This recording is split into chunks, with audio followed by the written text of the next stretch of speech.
Okay, number 12. Okay. The slope in number 12 ay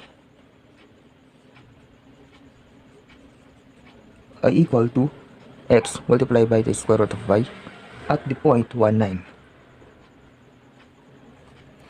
So, separation of variables, dy over square root of y is equal to dx or x dx.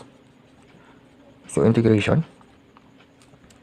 of dy over the square root of 9, square root of y.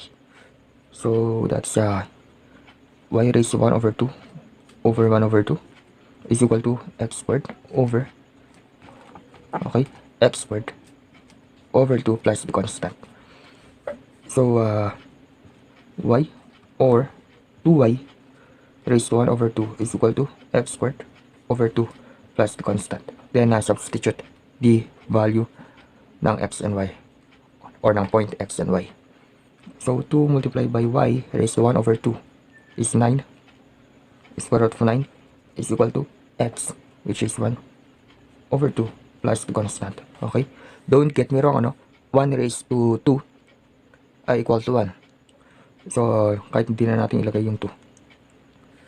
So, ito ay 2 multiplied by square root of 9 is equal to 3 minus 1 over 2. Okay? Is equal to constant. So, constant is equal to 6 minus 1 over 2.